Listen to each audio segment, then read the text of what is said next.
Magandang umaga sa ating lahat, saan mang panig ng buong mundo, mga nakikinig ngayon at nanonood. Atin naman pakinggan ang mabuting balita ng Panginoon ayon kay San Marcos.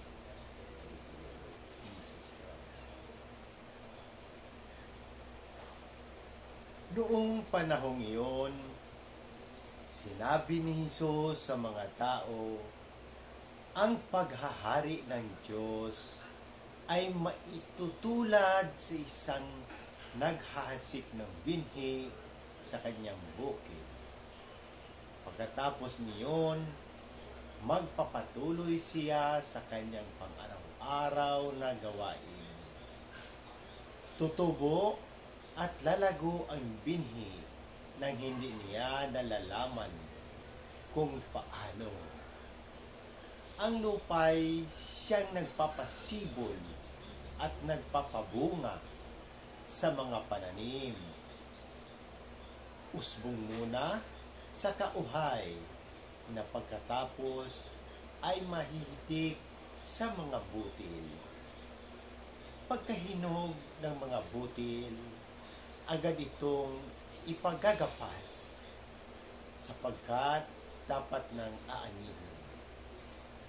Excuse me. Sa ano natin ihahambing ang paghahari ng Diyos? Sinabi pa ni Jesus, anong talinghaga ang gagamitin natin upang ilarawan ito? Tulad ito ng butil ng mustasa na siyang pinakamaliit sa lahat ng binhi. Kapag natanim na at lumago, ito'y nagiging pinakamalaki sa lahat ng puno ng gulay. Nagkakasanga ito ng malalabay, pat ang mga ipon ay nakapamumugad sa mga sanga nito. Ang salita'y ipinangangaral ni Jesus sa kanila sa pamamagitan ng maraming talinghagang tulad dito. Ayon sa makakaya ng kanilang pang-unawa, hindi siya nangaral sa kanila nang hindi gumagamit ng talinghaga. Ngunit ipinaliwanag niya ng sarilinan sa kanyang mga alagad ang lahat ng bagay, ang mabuting balita ng Panginoon.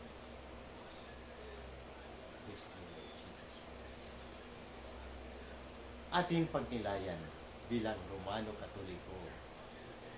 Sa Ebanghelyo ngayon, inilalarawan ni Jesus ang paghahari ng Diyos sa pamagitan ng dalawang talinghaga, ang paghahasik ng binhi at ang butil ng mustasa. Ang mga talinghagang ito ay nagbibigay ng mahalagang aral tungkol sa paglago at kapangyarihan ng kaharian ng Diyos. Sa unang talinghaga, ipinakita ni Jesus na ang paghahari ng Diyos ay tulad ng binhing inihasik sa lupa na lumago ng kusa. Ang naghasik ay nagpatuloy sa kanyang pang-araw-araw na gawain at hindi alam kung paano tumubo ang binhi. Ang paglago ng binhi ay isang proseso na hindi saklaw ng kaalaman ng tao, kundi isang hiwaga na naggaganap ayon sa plano ng Diyos. Ipinapakita nito na ang kaharian ng Diyos ay nagkakaroon ng katuparan sa tamang panahon at sa mga paraang hindi natin lubos na nauunawaan. Sa pangangalawang talinhaga, inihambing ni Jesus ang kaharian ng Diyos sa butil ng mustasa na pinakamaliit na binhi, ngunit nagiging pinakamalaki sa lahat ng puno ng gulay kapag ito'y lumako. Ito ay simbolo ng maliit na simula ng kaharian ng Diyos na sa kabila ng kanyang pagiging maliit ay lumago at nagiging dakila. Ang paghahari ng Diyos ay nagsisimula sa mga simpleng gawain at maliit na hakbang, ngunit nagkakaroon ng malaking epekto sa ating buhay at sa buong mundo. Ang dalawang talinghaga ito ay nagpapakita na ang kaharian ng Diyos ay may sariling takdang panahon at paraan ng paglago.